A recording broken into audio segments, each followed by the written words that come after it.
છપાવી દીધી એને જે કાંઈ અદ્ભુત પરિણામ મળ્યા ને એના પછી છપાવી.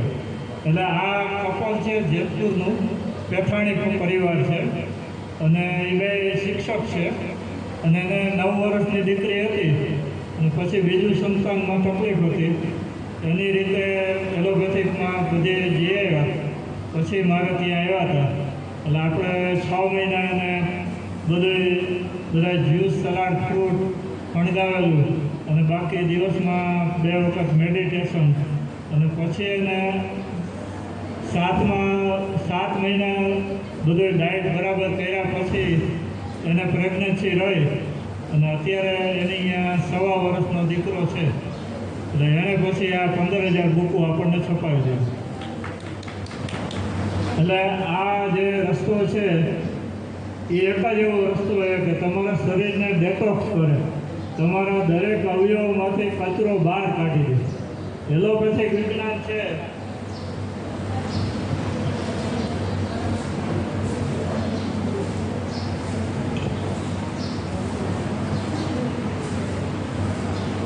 જે આમાં લીલા કલરનું છે ને એ પિત્તાશય છે. હા, મારા આગળ જે દેખાય ને આ પિત્તાશય છે અને એને ઇંગ્લિશમાં ગોલ બ્લેડર કહે. હવે અત્યારે પિત્તાશયની પથરી ઘણા બધાને થાય છે અને એ પિત્તાશયની પથરીમાં એલોપેથિક વિજ્ઞાનવાળા પહેલાં રાજકોટમાં જે જૂના ડૉક્ટરો હતા, જૂના જે દસ્તુર સાહેબ હતા, જૂના જે ઠક્કર સાહેબ હતા, એ બધાએ આ ગોલ બ્લેડરમાંથી પથરીને બહાર કાઢી દેતા. એટલે અત્યારના જે દૂરબીનવાળા જે સર્જનો છે એ અહીંથી એની ડંખ નવીને કાપી અને આખું પિત્તાશયને જ બહાર કાઢી નાખે. હવે પિત્તાશયનું કામ શું? પહેલું તો એ વસ્તુ. હવે ડૉક્ટરો શું કહે કે તમને જ્યારે તકલીફ થાય અને એ કાઢવાનું થાય ને ત્યારે એમ કહે કે આની કાંઈ બહુ જરૂર નથી, આપણે બહાર કાઢી નાખીએ. પિત્તાશય એટલે તમારા શરીરની અંદર તમે જે ખોરાક લ્યો અને પૂરું પાચન થઈ જાય અને એમાંથી જે પિત્ત ઉત્પન્ન થાય એ પિત્ત છે એ આપણે પાચન ક્રિયામાં અવારનવાર જ્યારે ખોરાક લ્યો ત્યારે જરૂર પડે. હવે પિત્તાશય તમારું જો કાઢી નાખે તો પિત્તનો સંગ્રહ સ્થાન છે એ બંધ થઈ જાય. કે તમારું બેંકમાં કોઈને સેવિંગ એકાઉન્ટ હોય અને સેવિંગ એકાઉન્ટ બેંકવાળા બંધ કરી દે તો પછી તમારે ઘણી બધી તકલીફ થાય કે તમારી જે પૈસાની આવક હોય એ તમે વધારાના પૈસા હોય તો સેવિંગ એકાઉન્ટમાં જમા કરાવો, પછી જ્યારે તમારો ઉપયોગમાં લેવા હોય ત્યારે ઉપાડી શકો. એટલે લેવા મૂકવા એ તમારું કામ કાયમી ચાલુ રહે. એવી રીતે પિત્તાશયમાં પિત્તનો સંગ્રહ થાય કે તમે જે ખોરાક ખાઓ એમાંથી જે પિત્ત બને અને એ પિત્ત છે એ પિત્તાશયમાં સંગ્રહ થાય અને તમારી પાચન ક્રિયાનું રૂટીન કાર્યક્રમ છે એ બરાબર ચાલે. હવે પિત્તાશયમાં પથરી થવાના કારણો શું? તો કે ખાસ કરીને બહેનોમાં જે પિત્તાશયની પથરી થાય એ બધા સ્ત્રી રોગો એટલે ગાયનેક સંબંધી અને જે કાંઈ સમસ્યાઓ હોય, ઘણા માસિક પીરિયડ લંબાવવાની દવા લેતા હોય, ઘણા ઝડપથી આવે એવી દવા લેતા હોય, ઘણા ઓછું આવતું હોય તો વધારે આવે એની દવા લેતા હોય, ઘણા આવતું જ ન હોય તો એની ચાલુ કરવાની દવા લેતા હોય, ઘણા એને સંતાન પ્રાપ્તિ અટકાવી હોય એની દવા લેતા હોય. તો એ બધી હોર્મોનલ ડિસીઝ માટેની જે દવાઓ ખાવ એને કારણે લોહીની અંદર કોલેસ્ટેરોલમાં ટ્રાયગ્લિસરાઇડ જે લોહી છે એ વધારે જાડું થાય અને પિત્તાશયમાં જામી જાય, એનું નામ પિત્તાશયની પથરી કહેવાય. બરાબર. હવે પુરુષોની અંદર વધારે પડતું ટેન્શન કરે અને એને કારણે એના પાચક રસો ખરાબ થઈ જાય અને દૂધ અને ઘી ને તેલ ને જે ચરબીયુક્ત ખોરાક ખાય અને નિમક મીઠાવાળું વધારે ખાય, ફાસ્ટફૂડને એવું વધારે ખાય, ખાંડને એવું વધારે ખાય તો એને કારણે ટ્રાયગ્લિસરાઇડ કોલેસ્ટેરોલ છે એ વધારે ખરાબ થાય. 200 એ નોર્મલ રેન્જ એની 100 સુધીની હોય એ બધી 150, 200, 250 હોય જાય, અમુકના તો 400 પહોંચી ગયું હોય. તો એ ટ્રાયગ્લિસરાઇડ ત્યાં જામી જાય પિત્તાશયમાં, એટલે એ પિત્તાશયની પથરી, અને એનો એ ટ્રાયગ્લિસરાઇડ લોહીની નળીઓમાં હૃદયમાં જામી જાય, એટલે એ આપણું જે બ્લોકેજ આવે બ્લોકેજ, એટલે આ એના થવાના કારણો છે. તો હાઈલી એસિડિક ફૂડ ખાવ એટલે એને કારણે થાય. તો એસિડિક ફૂડમાં જ્યાંજી તમને લોકોને સમજણ ના પડે તો એવું સમજવાનું કે લોટમાંથી બનતી વસ્તુઓ, દૂધમાંથી બનતી વસ્તુઓ અને ફેક્ટરીમાંથી ખાદ્ય પદાર્થો જે બનતા હોય એ, પછી પેકિંગમાં જે ખોરાક બનતા હોય એ, ડબ્બામાં પેકિંગમાં જે ખોરાક બનતા હોય એ, પછી ઓવનમાં જે ખોરાક બનતા હોય એ, તો આને એલ્યુમિનિયમના કુકરમાં જે બનતા હોય એ, તો આ બધા ખોરાક છે એ હાઈલી એસિડિક ફૂડ છે. અને હાઈલી એસિડિક ફૂડ ખાવ પછી શરીરની અંદરના દરેક અવયવો ડેમેજ થાય. આ પહેલી વસ્તુ એ. એટલે એ અવયવોને ડેમેજ ન કરવા હોય તો જઠરના અગ્નિનું પહેલાં બરાબર રક્ષણ કરવાનું. તો જઠરનો અગ્નિ છે એને તમે સવારે ઉઠીને રૂટીનમાં સમજી લો તમે કે કેવા પ્રકારનો રૂટીનમાં ખોરાક હોવો જોઈએ. આપણે રૂટીનમાં તમે સવારે ચા ને ભાખરી ખાઓ તો એ કેવો ખોરાક કહેવાય? તામસી ખોરાક કહેવાય, એ હાઈલી એસિડિક ખોરાક કહેવાય. પછી એ ખોરાક માટે થઈ અને શરીરની જે દેશી ભાષામાં જીવની શક્તિ કહેવાય, અંદરમાં જે આખું મેન્ટેન કરે શરીરને, એ જીવની શક્તિ છે, જઠરનો અગ્નિ છે કે હાઇડ્રોક્લોરિક એસિડ છે. તો એ એસિડને આને પચાવવા માટે વધારે કામ કરવું પડશે. તો એને પચાવવામાં વધારે કામ કરવું પડશે. તો એ અગ્નિ જ્યારે અંદરની સાફ સફાઈ કરવાની થશે ત્યારે એ આ કામમાંથી નવરું નથી. એટલે અંદરની સાફ સફાઈ ડેટોક્સ ક્રિયા બરાબર નહીં થાય. તો એ ડેટોક્સ ક્રિયા બરાબર નહીં થાય તો શરીરની અંદર બધાય રોગ થશે. તો શરીરની અંદર રોગ શબ્દ કયો કે મારી ભાષામાં બધો કચરો, વેસ્ટેજ શબ્દ વાપરો. તો મગજમાં અને ફેફસામાં શરદી સ્વરૂપે કચરો રહે, ચિકાસ સ્વરૂપે કચરો રહે, મ્યુકસ તરીકે કચરો રહે. તો નાકમાંથી આપણે કફ બહાર નીકળતો હોય તો આપણે દેશી ભાષામાં જે કાંઈ ઉપયોગ કરીએ કે એને આપણે નાક બંધ કહી, કે સાઇનસ એમ કહી, કે નાકમાંથી જાડો કફ નીકળે એવું કહી, કે હાવ દેશી ભાષામાં એમ કહે કે નાકમાંથી આપણે શેડા જેવો કફ નીકળો, જાડો કફ નીકળો. તો એ બધું બનવાનું કારણ શું? તો કે મૂળ કારણ તો જઠરનો અગ્નિ. કે આયુર્વેદે કીધું કે રોગાહ સર્વે અપી મંદાગ્ન. તો અગ્નિ મંદ પડે એટલે રોગ થાય છે. તો એ અગ્નિ મંદ ન પડે એના માટે તમારે શું કરવાનું? તો કે આપણી મનની ઈચ્છાથી ખોરાક નહીં ખાવાનો, જીભના સ્વાદથી પણ ખોરાક નહીં ખાવાનો. આપણે ખોરાક છે એ આપણું જઠરનો અગ્નિ કેવું પચાવે અને આપણે શરીરને કેવું કામ, શારીરિક શ્રમ લઈએ છીએ, કેવું શારીરિક શ્રમ કરાવીએ, એની ઉપર ખોરાકનું આપણે આયોજન કરવાનું. પહેલી વસ્તુ એ. પછી 4 વ્હીલ ગાડી હોય ને તો આમાં 4 વ્હીલ ઘણા ગાડી આપતા છે. તો 4 વ્હીલ ગાડીનો નિયમ શું હોય? તો કે એ ગાડી પહેલા ગેરમાં ઉપડે, ચોથા ગેરમાં ન ઉપડે, બીજામાં નહીં ઉપડે, પહેલામાં જ ઉપડશે. એવી રીતે સવારનો જે નાસ્તો છે, તો હું તો જો મારી વ્યાખ્યા આપું ને તમને, અને આ બધાને હું શીખડાવું ને એમાંય કહું છું કે આખી પૃથ્વી આખી આવી ગઈ, એમાં વડ બધું આવી ગયું, જીવિત વ્યક્તિ બધી આવી ગઈ.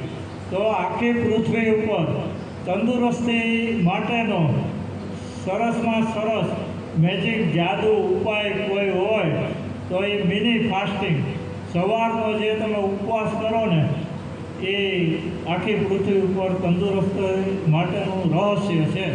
એટલામાં તમે સમજી જાઓ. એટલે તમને બહાર નીકળો ને એટલે ઓલા લોકો એમ કહે કે ભાઈ સવારનો નાસ્તો તો કેવો જોઈએ? તો કે રાજાની કુંવરી જેવો જોઈએ. બપોરનું ભોજન કેવું જોઈએ? તો કે રાજાની રાણી જેવું જોઈએ. રાત્રિનું ભોજન કેવું જોઈએ? તો કે રાણીની દાસી જેવું જોઈએ. આવી બધી કહેવતું છે. તો એ કક્કા બારકડીની કહેવતું છે, એ બધી માણસોએ બનાવેલી કહેવતું છે. એટલે એની ઉપર કાંઈ આધાર નહીં રાખવાનો. તમારા પર્સમાં માનો કે 20,000 રૂપિયા છે તો તમે બજારમાં ખરીદીમાં જાશો તો ત્યાં તમને ખબર જ છે કે મારે ખરીદી 20,000ની અંદરની કરવાની છે, એથી વધારે ખર્ચો કરવાનો નથી, કરશો તો કોઈ આપશે નહીં, બરાબર છે. તો એવી રીતે જઠરનો અગ્નિ પચાવે એવો ખોરાક ખાઓ.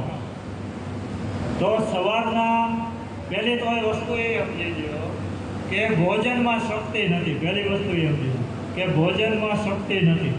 બીજી વસ્તુ એ સમજી લો કે ઉપવાસમાં શક્તિ છે, ભૂખ્યા રહેવામાં શક્તિ છે, બરાબર. હવે શક્તિ વધારે શેમાંથી મળે? તો બે વસ્તુમાંથી જ મળે. પહેલી શક્તિ છે એ ઊંઘમાંથી મળે કે આ સુરેશભાઈ 10 કલાક કામ કરી લીધું, બરાબર, અને આ મેડમ એને આવીને કે જમી લ્યો, એટલે જમાડી દીધા. પછી એમ કે હવે પાછા ફેક્ટરીએ કામે જાઓ તો 10 કલાક ભોજન કર્યું તો ભોજનમાં શક્તિ હોય તો કામ થવું જોઈએ, પણ કામ થશે નહીં. તો ભોજનમાં શક્તિ નથી. તો સુરેશભાઈ ઘરે આવ્યા અને મેડમ એમ કે ભાઈ આ પંખો એસી કરી અને 2-3 કલાક બેડ રેસ્ટ કરી લે. તો બેડ રેસ્ટ કરી લેશે, પછી ભોજન નહીં આપે તો કામ થશે. તો કે ઊંઘમાં શક્તિ છે કે તમે ઊંઘ કરી એટલે શરીરના કોષો છે એ પાછા હમા થઈ ગયા, ખરાબ કોષો નાશ પામ્યા, નવા કોષો ઉત્પન્ન થઈ ગયા. તો ત્યાં કોઈ ભોજન નહીં આપે તો કામ થશે. બીજી શક્તિ શેમાં? તો કે શાંતિમાં. તો કે શાંતિ કેવી? તો કે દરેક બહેનો સવારે એના બાળકોના લંચ બોક્સ તૈયાર કરી દે અને ઘરવાળાના ટિફિન તૈયાર કરી દે અને બાય બાય કહી અને ફ્લેટનો દરવાજો બંધ કરે કે હવે સાંજ સુધી નિરાશ. એટલે એ શાંતિમાં શક્તિ છે. અને બીજી શક્તિ ઊંઘમાં છે, ભોજનમાં શક્તિ નથી. એટલે પહેલું ભોજનમાં શક્તિ છે એ તમે કાઢી નાખો ને એટલે તમે લોટની વસ્તુ, દૂધની વસ્તુ બંધ કરવામાં તમને સંકોચ નહીં થાય. પહેલી વસ્તુ એ. હવે 4 વ્હીલ ગાડીમાં પહેલા ગેરમાં ગાડી ઉપડે, ચોથામાં ન ઉપડે. એવી રીતે આપણે પહેલો ગેર એટલે સવારમાં તમે લિક્વિડ ફોર્મમાં ગમે એ લ્યો.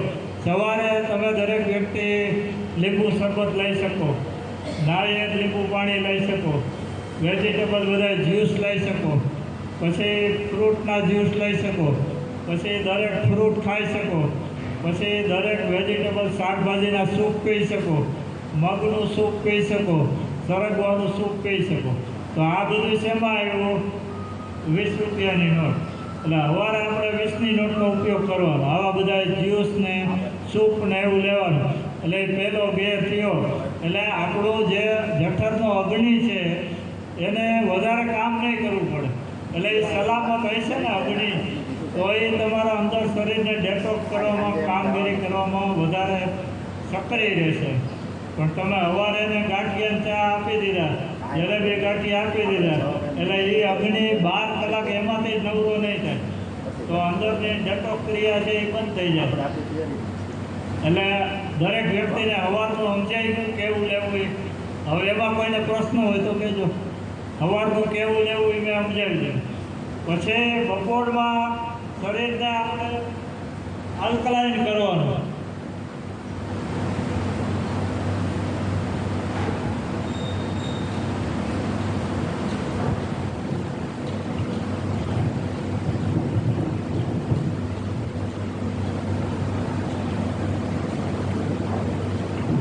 આ બે ફોટા છે, બરાબર જોઈ લેજો. પહેલો ફોટો છે એમાં વચેર ફ્રીજ બતાવ્યું, વચેર ફ્રીજ છે. પછી આયા મેં ઉપર લખ્યું કે બીમાર પડવું હોય તો કેવો ખોરાક લેવો એ અહીં લખ્યું. એટલે એમાં મેં લખ્યું ચા કોફી કેવું લખ્યું. પછી ઠંડા પીણા બધા લેખાય. પછી આઈસ્ક્રીમ ને એવું લખ્યું. પછી ચાઇનીઝ ને એવું બધું છે. પછી ફાસ્ટફૂડ ને એવું છે. પછી મદ્રાસી ને એવું છે. પછી ગુજરાતી મીઠાઈ, તળેલી વાનગી, ઠાકર ખાય એમાં છે. અને પછી જંક ફૂડ એ બતાવી દીધું. એટલે આ બીમાર રહેવા માટેનો ખોરાક છે. એટલે બીમાર રહેવું હોય તો આવો ખોરાક ખાવાનો. આની અંદર તમારા જઠરના અગ્નિને 24 કલાક કામ કરવું પડશે. એટલે શરીરની જે જીવની શક્તિ, જઠરનો અગ્નિ કે વિજય વિજાર્ડ પાવર જે કે વિજિલન્ટ પાવર કે તમારો એ પાવર છે એ બધો વપરાતો જશે, બિનજરૂરી ખર્ચાઈ જશે. એટલે આવો ખોરાક છે એ બધો આપણે છોડવાનો. તો હવે કેવો ખોરાક લેવો? તો પહેલી વસ્તુ એ સમજી લ્યો કે હું અત્યારે કહું એ જનરલ કહીશ, પણ માનો કે કોઈને વધારે બીમારી છે, માનો કે ઓલા 90 કિલોવાળા બેન છે, તો એને કેવો ડાયટ લેવાનો? તો કે પહેલાં એને નિર્જલા ઉપવાસ ઉપર જવાનો. નિર્જલા ઉપવાસ કર્યો એટલે 24 કલાક ઓટોફગી ક્રિયા ચાલુ થઈ ગઈ. શરીરનો અગ્નિ છે એ અંદરથી કચરાને ખાવાનું ચાલુ કર્યું ને એને બહાર કાઢી દેશે. એટલે પહેલો નિર્જલા ઉપવાસ. પછી તમે વોટર ફાસ્ટિંગ ઉપર જાઓ. તો નિર્જલા ઉપવાસમાં જઠરના અગ્નિને કામગીરી કેટલી? તો કે 0. એને કાંઈ કામ જ નથી કરવાનું. તો એ 24 કલાક ફ્રી છે. તો એ 24 કલાક એ શરીરની અંદરના જે અવયવો છે, તો માનો કે આંતરડું છે, તો આંતરડાની દિવાલોમાં વર્ષો જૂનો મધ ચોંટી ગયો છે, તો એને ઉખેડવાનું કામ કરશે. કે કોઈને મોટરસાઇકલનું સાયલેન્સર ભરાઈ ગયું અને એ ગેરેજમાં જાય તો ગેરેજવાળો શું કરશે? એ સાયલેન્સર ખોલી દે અને પછી એને અગ્નિમાં તપાવશે અને પછી હથોડા મારશે એટલે બધું જામી ગયું, એ બધું બહાર નીકળી જાય. એવી રીતે તમે ઉપવાસ કરો ને, એટલે ઉપવાસ છે એ દરેક રોગની તાકાતને તોડી નાખવાનું કામ કરે. બરાબર સમજો. ઉપવાસ છે એ કોઈને કોઈ પણ, માનો કે કોઈને ડાયાબિટીસ છે, કોઈને થાઇરોઇડ છે, કોઈને બીપી છે, કોઈને પેટનો દુખાવો છે, કોઈને એપેન્ડિક્સ છે, કે કોઈને પથરી છે, કે કોઈને હોજરીમાં હોજો છે, કોઈને આંતરડામાં હોજો, તો એ દરેક રોગની તાકાતને તોડવાનું કામ કરશે. એટલે પહેલો તમારે ઉપવાસ કરવાનો. પછી તમે વોટર ફાસ્ટિંગ ઉપર જાઓ તો એમાં જઠરના અગ્નિને કેટલું કામ કરવાનું? તો કે ખાલી 45 મિનિટ કામ કરવાનું. કેટલું કરવાનું? 45 મિનિટ. તો એની પાસે બાકીનો સમય કેટલો વધ્યો? તો કે 23 કલાક ને 15 મિનિટ વધ્યા એને. તો એ 23 કલાક અને 15 મિનિટ તમારા શરીરની અંદર જે પ્રકારના રોગ થયા, એના જે કોષો ખરાબ થઈ ગયા, તો એને હરખું કરવાનું કામ કરશે. આ બધી દવાઓ છે ને, એ તો ભ્રામક દુનિયાની દવાઓ છે, એ ફેક્ટરીમાં બનેલી દવાઓ છે. તો એ આપણું શરીર કેવું છે? તો કે આપણું શરીર છે પંચમહાભૂત છે. કેવું છે? પંચમહાભૂત. તો કે પૃથ્વી, જળ, તેજ, વાયુ અને આકાશ. તો કે પૃથ્વી તત્વ એટલે હું? તો કે આપણા શરીરમાં હાડકાં અને દાંત છે એ બધું પૃથ્વી તત્વ. પછી જળ તત્વ એટલે શું? તો કે આપણે નાકમાંથી પાણી આવે, આંખમાંથી પાણી આવે, બાથરૂમ જઈએ આપણે મોઢામાંથી લાવવું પડે, બરાબર છે? તો એ બધું જળ તત્વ થઈ ગયું. તો કે અગ્નિ તત્વ એટલે હું? તો કે આપણે આંખના તેજથી આપણે બધાને જોઈએ, આપણે આખી પૃથ્વી ઉપર બધી સૃષ્ટિનું આપણે દર્શન કરીએ. તો એ ખોરાક જે આપણે ખાઈએ એનું જે પાચન કરે એ અગ્નિ તત્વ. એટલે પૃથ્વી થઈ ગઈ, જળ થઈ ગયું, અગ્નિ થઈ ગયું. પછી વાયુ તત્વ. તો કે આપણી શ્વાસોશ્વાસની ક્રિયા, આપણે બગાસા ખાઈએ, આળસ ખાઈએ, શ્વાસ લઈ, તો કે એ બધું વાયુ તત્વ થઈ ગયું. તો આ કેવું હતું હવે? તો કે આકાશ તત્વ. તો કે આકાશ તત્વ એટલે આપણી ઇન્દ્રિયોના રસ્તા, આંખનો રસ્તો, નાકનો રસ્તો, કાનનો રસ્તો, મોઢાનો રસ્તો, ઝાડા પેશાબની ઇન્દ્રિયોના રસ્તા. તો જો ઝાડો બંધ થઈ જાય તો મરી જાઓ, પેશાબ બંધ થઈ જાય તો મરી જાઓ, નાક બંધ થઈ જાય તો મરી જાઓ. તો એ આકાશ તત્વ એટલે બધું ખોટું રાખવાનું. તો આકાશ તત્વ મેં તમને પેલું સમજાવ્યું. ઉપવાસ. ઉપવાસમાં શું થયું? ખાલી એર એટલે અવાજ લેવાની. એટલે અંગૂઠો છે એ આકાશ તત્વ આપ્યું.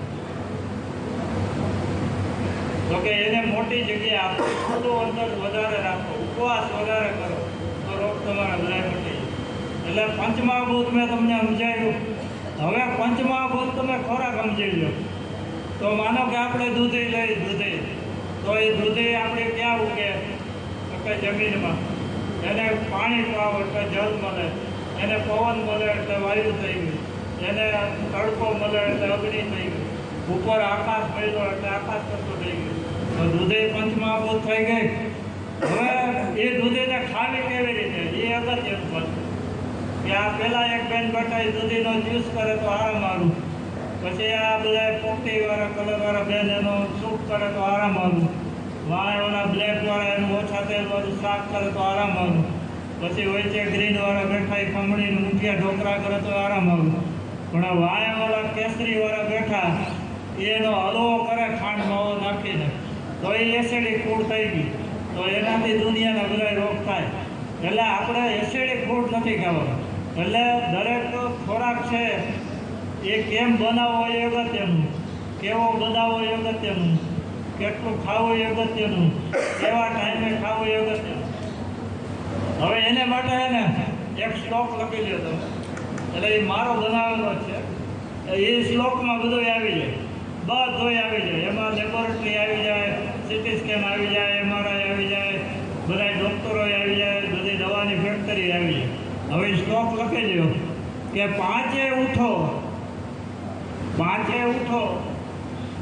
દસે શિરાવો, પાંચે ઉઠો દસે શિરાવો, છએ વારું દસે સૂવો, છએ વારું દસે સૂવો, બસ આટલું રોજ કરો અને હો વરસ જીવો. આમાં તમારું એક વરસ ઓછું ન થાય.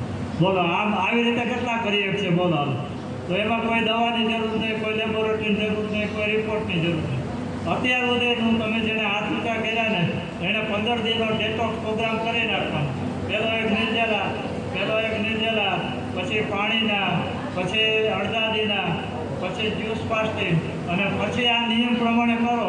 અત્યારે રાજકોટમાં મોરબીની LD એન્જિનિયરિંગ કોલેજના પ્રોફેસર છે અને એના મિસિસ છે, એ મારી અહીંયા સારવારમાં આવ્યા. મને કહે છે તમારી અહીંયા આવે એટલે હાજર થઈ જાય. પછી પાછું હતું એમને, પછી મેં આ શ્લોક લખાવી દીધો અને અત્યારે એ 7 વર્ષથી મારી અહીંયા આવ્યા નથી, પણ મેં એને રિક્વેસ્ટ કરી એટલે એ દર અઠવાડિયે એમને ફોન કરે અને એ 2 માણસ તંદુરસ્ત છે, કોઈ દવા નથી, કાંઈ નથી.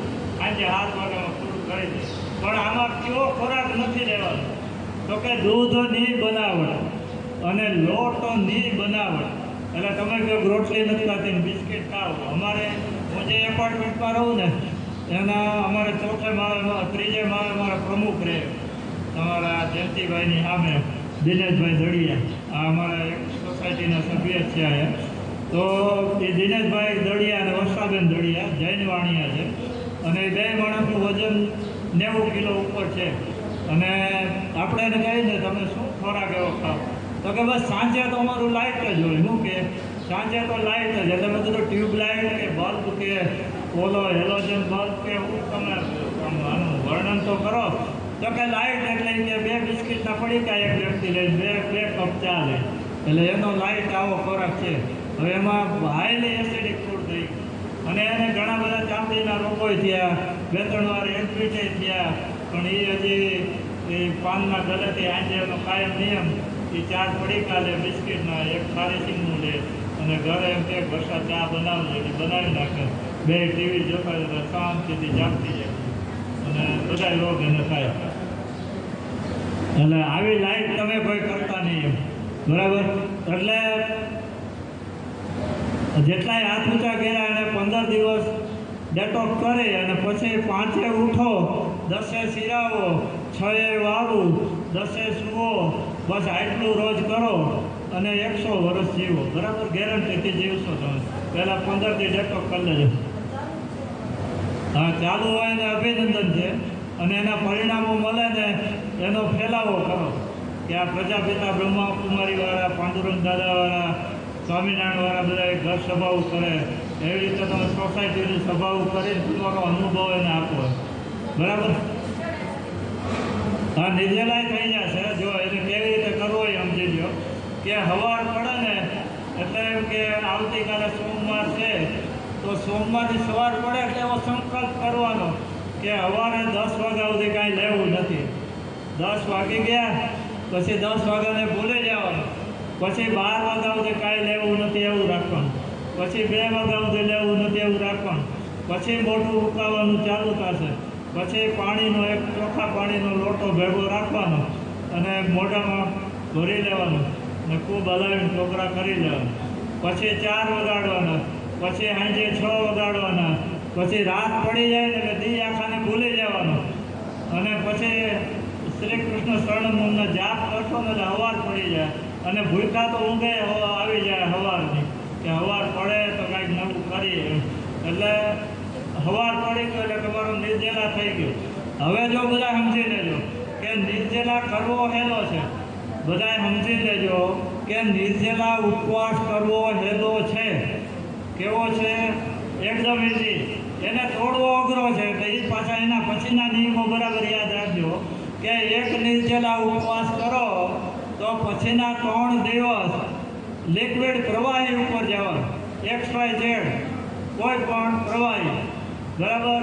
એટલે એમાં તમે લીંબુ પાણી પીવો, નાળિયેર પાણી પીવો, નાળિયેર લીંબુ ભેગા પીવો, વેજીટેબલ જ્યુસ પીવો, ફ્રૂટ જ્યુસ પીવો, મગનું સૂપ પીવો, સરગવા સૂપ પીવો કે મગનું સૂપ પીવો. પણ આ સૂપ બધા લિક્વિડ ઉપર 3 દિવસ રહેવાનું. નહીંતર મારે એક બેન એવા આવ્યા હતા કે સાહેબ કાલ નિર્જલા થઈ ગયો અને આજે રાતે તો પથારી કરી ગઈ. અને મેં કીધું પથારીનું વર્ણન કરો બેન. પછી એણે કીધું કે મારી માસીની દીકરીની તાત્કાલિક અગાઈ હતી, હું ત્યાં ગઈ. કાલે નિર્જલા કર્યો હતો, અહીંયા બધા અગા ભેગા થયા. મેં 2 પેકેટ જેટલી વેફર ખાધી, 3 પેંડા ખાધા, પછી 2 વાર ચા પીધી. અને પછી સાંજે એને હોજરી માટે હોજો આવી ગયો અને ઉલટી ચાલુ થઈ, પછી પેટમાં દુખાવો ચાલુ થયો, પછી માથું ચાલુ થયું અને લટકામાં હોસ્પિટલમાં બાટલા ચડાવ્યા. અને પછી એનો ઘરવાળો આવ્યો, મને કે સાહેબ હવે આને કે બધા નિયમો સમજાવીને પછી જ ઉપવાસ કરાવજો, અત્યારે મારે 7,000 રૂપિયાનું બિલ આવ્યું છે. એટલે આવું ના કરતા એમ. એટલે ઉપવાસ કરો ને પછીના 3 દિવસ ફરજિયાત લિક્વિડ ઉપર રહેવાનું. અને કાંઈ સમજણ ન પડે ને તો તમને આદુની બુક આપીને એમાં મારા નંબર છે. એટલે હું દવાખાનું અડધો દિવસ ખોલું છું, સવારે 8 થી 1 વાગ્યા સુધી, અને 2 વાગ્યાથી રાતના 10 સુધી બધાને ફોનમાં જવાબ આપવાનું જ કામ કરું છું. એટલે કોઈને કાંઈ પૂછવું હોય તો બપોરે 2 થી 10માં ફોન કરી દો. પણ પછી ફોન એ શરતે કરવાનો કે પરિણામ મળે એવું તમારે ફરજી રાખવું. નહીંતર મને હેરાન કરી તમને કોઈ ફાયદો નહીં. બરાબર? એટલે આ તમને સમજાઈ ગયું. આખો શ્લોક બોલ્યો એ. હવે આગલા શ્લોકમાં સમદોષ સમાગ્નિશ્ચ સમધાતુ મલક્રિયા પ્રસન્ન આત્મેન્દ્રિય મન સ્વસ્થ ઇત્યવિદિત. એટલે તંદુરસ્ત વ્યક્તિનું કહી દે. હવે કોકનો પ્રશ્ન હતો કે આગળનામાં હજી થોડુંક કંઈક રહી ગયું. તો એ જે હાથ જે ધાતુ કીધી ને એ ધાતુનો અગ્નિ હોય. એટલે જેટલા જાડા છે એને મેં ધાતુનો અગ્નિ ઠરી ગયો. પછી એ હાથે ધાતુના અગ્નિ અને હાથે ધાતુના રસનાય પાછા અગ્નિ. તો એ જે કોઈ એકદમ વીક બોડી છે તો એને રસ ધાતુનો અગ્નિ જ ખરાબ છે. તો એને આદુનો રસ ને આદુ સુધારીને ચાલુ કરવાનું. અને પછી સાત્વિક ખોરાકમાં રજોગુણી, તમોગુણી અને સત્વગુણી. તો આપણે સત્વગુણી ખોરાક ઉપર જવાનું. એટલે કાંઈ આમાં હજી તમને રિપીટ કરી દઉં કે લોટની વસ્તુ ને દૂધની વસ્તુનો સમજીને ઉપયોગ કરશો ને એટલે કોઈ રોગ થશે નહીં. બરાબર? હવે હું તમને અત્યારે મારો ડાયટ સમજાવી દઉં કે હું દરરોજ અત્યારે 5 વાગે ઉઠું છું. અગાઉ તો મેં કહી દીધું કે 7 નિર્જલા, 11 પાણીના ઉપવાસ અને 2 મહિના ને 12 દિવસના મેં રસાહાર ને ફ્રૂટ ઉપર કર્યું છે. અત્યારે રૂટીનમાં હું 5 વાગે ઉઠું છું, 1.5 ગ્લાસ ગરમ પાણી પીવું છું, પછી 15 મિનિટ ઘરમાં જ વોકિંગ કરું છું, અને પછી મારું દૈનિક લેટ્રિનનું બધું પૂરું કરી દઉં છું. અને પછી હું પોણી કલાક ગાર્ડનમાં, ભગતસિંહ ગાર્ડનમાં હાલવા જાઉં છું. અને પછી 1.5 વાગ્યા સુધી હું પાણીનું ટીપું કાંઈ લેતો નથી. નાસ્તો તો કરતો જ નથી ને કાંઈ લેતો નથી. અને 2 વાગે ઘરે જાઉં એટલે 2 વાગ્યા સુધી પાણી નથી પીધું એટલે પહેલાં પાણી પીવું એવું હું કરતો નથી.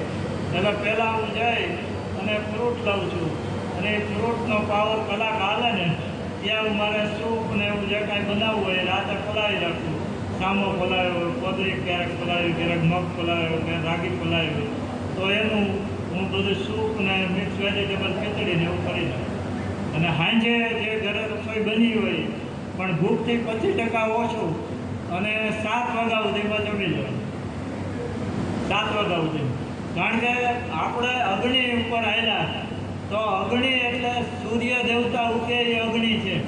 એટલે સૂર્ય ઉગે ને, સૂર્ય ઉગે એટલે આપણો જઠરનો અગ્નિ છે એ પ્રજ્વલિત થાય.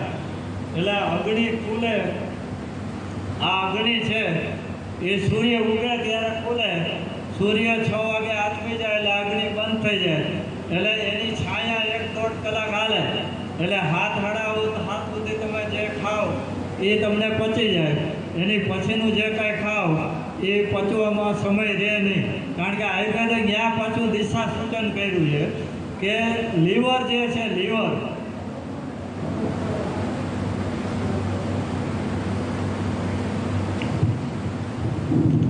આમાં જો લીવર બતાવ્યું, આ ભૂખરા કલરનું છે એ લીવર છે. લીવરની કામગીરી શું? તો કે શરીરમાં જે તમે ખોરાક લ્યો એની પાચન ક્રિયામાં એ મદદ કરે. અને બીજું અગત્યનું કામ એનું શું? તો કે બ્લડ પ્યુરિફાય, લોહીને ચોખ્ખું કરે, લોહીને ચોખ્ખું કરે. તો લીવરનું કામ જ્યારે વાગે રાતે 11થી ચાલુ થાય અને 3 વાગે પૂરું થાય, એટલે 4 કલાકમાં એનું કામ થાય. તો મારો એનો કહેવાનો ઉદ્દેશ તમને એ છે કે આમાં રાતના 11 પછી કેટલા જાગે? 11 પછી એ જાગતા હોય એને લીવર વધારે ખરાબ થાય, એને ચામડીના રોગો વધારે થાય, અને એને હોર્મોનલ ડિસીઝ, થાઇરોઇડ, પીસીઓડી, હાંધાના દુખાવા, આવું બધું પછી થાય. પછી જીનેટિક બધા ચાલુ થઈ જાય. એટલે ભોજન અને ઊંઘ વચ્ચે જે અંતર રાખવાનું હોય, તો તમે 7 વાગે જમી લ્યો તો 11 વાગ્યાથી સૂઈ જાઓ. તમે 9 વાગે કારખાનેથી ઘરે જાઓ અને 9:30 જમો અને પછી થાયકા ભેગા 10:30 સૂઈ જાઓ, તો ત્યાં કફ પ્રકોપ થાય, અગ્નિ મંદ થાય, શરીરમાં રોગ વધે, વજન વધે, આ બધું થાય. એટલે રાતના જેને કાયમ માટે જમવામાં મોડું થાય એવું સિચ્યુએશન હોય, માનો કે અપડાઉન કરતા હોય, મોડા આવતા હોય, કારખાનેથી કાયમ મોડા જ આવતા હોય, તો એને રાતના ભોજનમાં પચવામાં જે ભારે ખોરાક છે, લોટમાંથી બનતું, દૂધમાંથી બનતું, એ 2 બંધ કરી દેવાના. પુડલા ખાવાના પણ લોટમાંથી નહીં બનાવવાના. પુડલાને દાળને પલાળી દેવાની, પછી એના કરી દેવાના. પછી તમારે લોટમાંથી બનતું બંધ થયું, દૂધમાંથી બનતું બંધ થયું, તો પછી બાકીનો જે ખોરાક છે એ આરામથી પચી જાય. એટલે રાતના મોડું થાય અને ખોરાકમાં પરિવર્તન કરવાનું. પછી સંડાસમાં પરિવર્તન, કે જે ઊભો લેટ્રિન વાપરે એને 2 કલાક બે તો મગજમાં કાંઈ ફોન નહીં આવે કે સંડાસ ઉતરું કે નહીં એમ. એટલે કાયમ માટે વેસ્ટર્ન લેટ્રિનનો ઉપયોગ કરવો જ પડે એવું હોય. માનો કે કોઈને બહુ ગોઠણ દુખે, બહુ વજન વધારે છે, નીચે બેસી શકે એમ જ નથી, તો એને એનો વિકલ્પ આપ્યો કે લોટ અને દૂધની આઈટમ બંધ કરી દો, પછી તમે આરામ ખુરશીમાં સંડાસ કરો તો વળી થોડુંક ઉતરી જાય. એટલે અહીંયા તમારે લોટ ને દૂધની વસ્તુ છે એ તમારે બંધ કરી દેવા. એટલે વિકલ્પો બધાના છે. આયુર્વેદે દીવા શ્વાપ, એટલે દિવસે હોવાની ના પાડી. તો કે દિવસે હોવાથી એવું થાય, તો કે દિવસે હોવાથી કફ પ્રકોપ થાય, અગ્નિ મંદ થાય, અને જેવી ભેંસ હોય અને જેવું ભૂંડડું હોય એવા આપણા જાડા શરીર થાય. એટલે આ જાડા જેટલા છે એને દિવસે હોવાનું બંધ કરી દો, બરાબર. એટલે દીવા શ્વાપની ના પાડી. તો દીવા શ્વાપમાં પાછા વિકલ્પ આપ્યા કે 4 વ્યક્તિને હોવાની છૂટ આપી. તો કે હાવ નાના છોકરા હોય ને હોવાની છૂટ, 80 વર્ષ ઉપરના હોય ને હોવાની છૂટ, બીમાર વ્યક્તિઓને હોવાની છૂટ, અને ચોથા ખેત મજૂર, સીમમાં વગડામાં જે કામ કરતા હોય, હાથી હાંકતા હોય, ખોદકામ કરતા હોય, વાવણી કામ કરતા હોય, ઉપાડવાનું કામ કરતા હોય, તો એને ઘડીક તડકામાંથી ઝાડવા નીચે હુએ તો થોડીક ઉર્જા મળે, તો એને શક્તિ પ્રદાન કરવા માટે હોવાનું. એટલે એ 4 વ્યક્તિને છૂટ, બાકી કોઈને નહીં. હવે આપણે હોવું જ પડે એવું હોય તો શું કરવાનું એ સમજી લો. તો કે કાં પહેલાં ભૂખા હોઈ લેવાનું, પછી ખાવાનું, પહેલો વિકલ્પ એ. પછી બીજો વિકલ્પ એ કે 10 વાગે ખાઈ લેવું, પછી 2 વાગે હોવું, કારણ કે 10 વાગે ખાઓ તો ઊંઘ નહીં આવે. ઊંઘ બધાને 2 ને 3 ને એમાં જ આવતી. એટલે કાં વહેલું ખાઈ લેવું, કાં ભૂખા પહેલાં હોઈ લેવું પછી ખાવ. અને ત્રીજું છે એ કાં હોવાની ટેવ જ છોડી દે, એ ત્રીજો વિકલ્પ.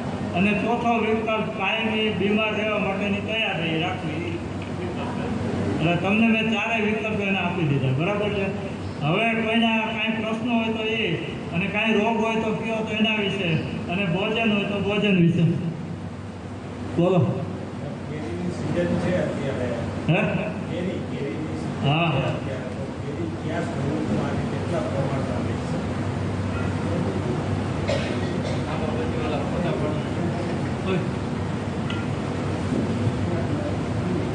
હેલો અત્યારે કેરીની સિઝન છે તો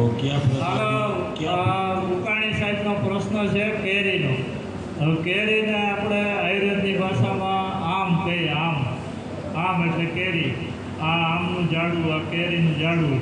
એટલે આમ શબ્દ કેવી રીતે વાપરો? તો કે કાચી કેરી ખાઓ તો ખટાશવાળી હોય, એમાં કાચો રસ વધારે હોય, તો એ આમ શબ્દ થયો.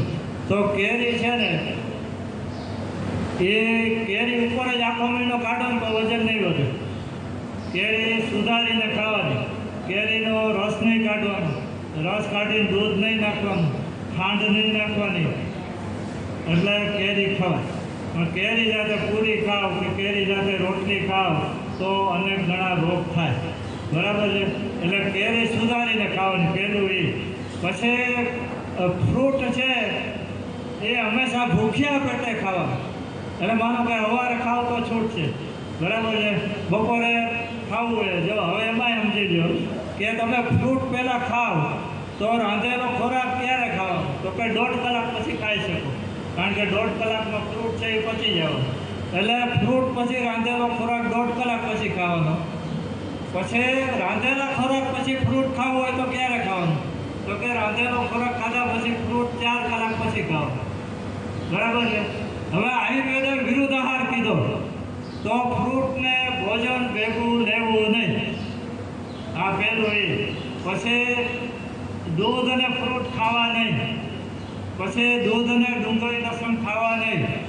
પછી દૂધ અને નિમક મીઠાવાળો ખોરાક ખાવો નહીં. આ એના નિયમ. બરાબર સમજાઈ ગયા? વિરુદ્ધ આહાર એટલે તમે દૂધ અને ડુંગળી ખાઓ તો ચામડીના રોગો થાય. પછી દૂધ અને લસણ ખાઓ તો સોરિયાસિસ થાય.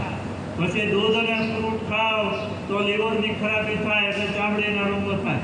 હવે ટૂંકો રસ્તો તમને સમજાવી દઉં કે મારે તો બધાને આપવાનું છે, એટલે ટૂંકો રસ્તો કે ચામડીના રોગો થાય તો તમારે નિદાન તમારે જ કરી નાખવાનું. ચામડીના રોગો થાય એટલે તમારે ચામડીના ડૉક્ટર પાસે જવાનું જ નહીં. તમારે ચામડીના રોગો થાય એટલે પહેલું નિદાન નહીં કરવાનું કે મને મનથી યાદ કરી લો. મને મનથી યાદ કરી લો. પછી પહેલું એ કહેવાનું કે ચામડીના રોગ થયા એટલે આપણી લીવર ઉપર બોજો આવી ગયો. બરાબર? એટલે લીવરમાં શું થયું? તો કે ફેટી લીવર થયું. લીવર છે જાડું થઈ ગયું. તો જાડું શું કામે થયું? તો કે દાબીને ખાધું, પેટ ભરીને ખાધું, પછી ઝડપથી ખાધું, પછી જમીને 2-3 ગ્લાસ છાશ પી નાખી, જમીને બરફવાળું પાણી પી નાખ્યું, જમીને 2 લોટા પાણી પીધું. તો આ બધાને કારણે અગ્નિ બંધ થયો એટલે લીવર ખરાબ થઈ ગયું. તો હવે લીવર શેનાથી બગડી ગયું એટલે ચામડીના રોગ થયા. બરાબર? હવે લીવરને સારું કરવું તો શેનાથી કરવાનું? તો કે એના માટે 2 જ વસ્તુ છે. એક તમારે લીફી ગ્રીન્સ, લીલા પાંદડા ભાજી, ગાય, ભેંસ, બળદિયા, બકરા જે કાંઈ ખાતા હોય ને એ બધા પાંદડા હાલે. એટલે એ બધા પાંદડાના જ્યુસ પીવાના અને બધા ફ્રૂટ ખાવાના. પણ એમાં 3 ફ્રૂટ છે, કેળા, ચીકુ અને સીતાફળ. એ 1 રંગથી વધારે નહીં ખાવાના. એ એસિડિક ફ્રૂટ છે, પચવામાં ભારે ફ્રૂટ છે, એટલે એ 1 જ નંગ. બાકી બધા ફ્રૂટ તમારે જેટલા ખાવા એટલા ખાવા. હવે ફ્રૂટમાંય પાછા નિયમ સમજી લ્યો કે જેને આમ ફેશનથી ખાતા હોય, પ્રેક્ટિસ કરવા ખાતા હોય તો એને આડેધડ બધાય ખાવ તો કોઈ વાંધો નથી. પણ કોઈ પણ રોગ વધારે થયો છે તો એને મોનોડાઇટ ફ્રૂટ ઉપર જવાનું. મોનોડાઇટ એટલે એક જ જાતના ફ્રૂટ ખાવાના. એક નંગ નથી કહેતો, બરાબર સમજો. હું એમ નથી કહેતો કે એક જ કેરી ખાવ, 5 મુંડલા ભરીને કેરી ખાવ. પણ આખો દી કેરી એટલે કેરી. કેરી ફાવતી હોય તો 8 દી ખાવ, કેરી ફાવતી હોય તો 15 દી ખાવ, કેરી ફાવતી હોય તો આખો મહિનો ખાવ. પણ ન ફાવે તો બીજે દિવસે ફ્રૂટ બદલવાની છૂટ. પણ દિવસ દરમિયાન એક જ જાતનું ફ્રૂટ ખાવું, એને મોનો ફ્રૂટ કહેવાય. જો પ્રમાણમાં સમજી લેજો કે કોઈ પ્રમાણ જ નહીં. રોગાહા સર્વે અપી મંદાગ્નો. જઠરનો અગ્નિ ઠરી ગયો એટલે બધાય રોગ થયા. તો જઠરનો અગ્નિ માગે એટલું દેવાનું. સમય કયો? તો કે રુચિ ઉત્પન્ન થાય એવો સમય. કે અત્યારે ઘરના બહાર ગયા, છોકરાએ બહાર ગયા, મારે એકલીને શાંતિ છે, પંખો ચાલુ છે, મોબાઈલમાં વાત ચાલુ હોય ને અત્યારે ખાવા આવે તો ત્યારે ખાય છે. તો ભૂખના પ્રમાણમાં ખાવાનું, કેટલા એ નહીં. જરૂર પડે તો 2 ગ્લાસ રસ પીવો, જરૂર પડે તો 5 ગ્લાસ પીવો, પણ રસ ઉપર જ થઈ અને એ આ સુરેશભાઈ કહે કે આ તો 20-25 ગ્લાસ પીવા, તો એ ખોટું. રસ છે પણ શરીર માગે તો રસ દેવા. તમારા છોકરા છોકરીને પાણી પીવાની સલાહ આપવાની, પણ 10 વાગે 1 ગ્લાસ ને 11 વાગે 1 ગ્લાસ એ વાર્તા ખોટી. શરીરને આયુર્વેદે કીધું કે તરસ લાગે તો પાણી પીવું, ભૂખ લાગે તો ખાવાનું, બસ એ રીતે કરવાનું. એને બાઈક હા બોલો. સાહેબ, દરેક સિઝનના ફ્રૂટ હોય છે. હા એમાં ઉનાળાનું ખાસ તરબૂચ છે, ટેટી છે, આ બધી ફ્રૂટ છે એ આપણે બપોરે, સવારે કે સાંજે જો ખાય તો તમે કીધું એવી રીતના ખાલી એટલું જ લેવાનું કે કોઈ આપણે ખોરાક સાથે લઈ શકીએ? જો તમે જે પ્રશ્ન કર્યો ને એનો જવાબ અગાઉ આપી દીધો કે ભોજન સાથે ફ્રૂટ ખાવું નહીં. પહેલો જવાબ મેં એ આપી દીધો. બીજું મેં એમ કીધું કે ફ્રૂટ ખાધા તમે તો એની પછી 1-1.5 કલાક પછી તમે રાંધેલો ખોરાક ખાઈ શકો. બીજું એ. ત્રીજું એ કે બપોરે ભરપેટ રાંધેલો ખોરાક ખાઈ લીધો તો 4 કલાક પછી તમે ફ્રૂટ ખાઈ શકો. હવે કાંઈ આમાં વિશેષ સમજાઈ ગયું? મેં જવાબ આપ્યો. હવે કાંઈ નવું હોય તો બોલો. એ વાત સાચી છે. પણ આ તરબૂચ છે, ટેટી છે, આ બધી વસ્તુ છે એ આપણે સામાન્ય રીતે સાંજે બધાએ કોઈ જ્યુસ પીએ છે, કોઈ બટકા ખાય છે, એવી રીતના ખાય તો લગભગ 2.5-3 કલાકનો ગેપ પડી ગયો હોય. એટલે રાંધેલા ભોજનથી 4 કલાકનું અંતર ફ્રૂટનું રાખવાનું. પહેલું એ રાંધેલા ખોરાક તમે જમો, માનો કે બપોરે 1 વાગે જમ્યા તો 5 વાગ્યા સુધી ફ્રૂટ લેવા નહીં. એટલે હોજરીમાંથી આગળ વહી જાય ઓલો આગળનો ખોરાક, પછી તમને ફ્રૂટના બધા ફાયદા મળે. હવે તમે એક વ્યક્તિ છો કે તમે ક્યાંક બેસવા ગયા તો તમે 3 કલાક ત્યાંથી ઉખડો એમ જ નથી. 3 કલાક તમે ત્યાંથી ઊભા થાવ એમ જ નથી. એટલે પછી મેં સુરેશભાઈને ભેગા મોકલા કે સુરેશભાઈ 1/2 કલાક થાય એટલે તમને કહે કે હવે સાહેબ ઊભા થાવ, હાલો જવાનું. સમજાઈ ગઈ વાત? તો એ જે ક્રિયા થાય એમ જઠરનો અગ્નિ તમે રાંધેલો જે ખોરાક ખાધો એને પૂરું પાચન કરી દે અને એને આગળ આંતરડામાં મોકલી દે. પછી તમે ફ્રૂટ હોજરીમાં નાખો તો એમાં કોઈ જાતના બીજા રોગ થાય નહીં. આ પહેલી વસ્તુ એ. અને દરેક ફ્રૂટના તમારે ફાયદા લેવા હોય તો આ અંતર રાખવાનું કે પહેલાં ફ્રૂટ ખાધા તો રાંધેલું 1.5 કલાક પછી, પહેલાં રાંધેલું ખાધું તો ફ્રૂટ છે એ 4 કલાક પછી. આ નિયમ રાખવાનો. પછી આમાં ઘણાને પ્રશ્નો એવા થશે કે આ ફ્રૂટમાં તો ઘણી બધી દવાઓ છાંટી હોય, ઘણા બધા કેમિકલો હોય, ઘણું બધું ખરાબ એમાં હોય. તો આપણે એ કાંઈ નથી જોવાનું. આપણે શું જોવાનું છે કે આપણે તો પંચમહાભૂત શરીર છે, પૃથ્વી, જળ, તેજ, વાયુ, આકાશવાળું. તો હવે આ બેન એમ કહે કે ભાઈ સાહેબ હવે આ પાલકની વાડીવાળો તમારી બાજુમાં જ રહે, એ તો ગટરના પાણીની જ પાલક કરે. તો આપણે એ કાંઈ જોવાનું નથી. આપણે તો પાલક છે એ કેવી છે? ફેક્ટરીમાં બની છે? ફેક્ટરીમાં બની તો કે નથી બની. કેવી છે? તો કે પંચમહાભૂત છે. જમીનમાં ઉગી, તડકો મળ્યો, પાણી મળી ગયું, પવન મળી ગયો, ઉપર આકાશે મળી ગયું.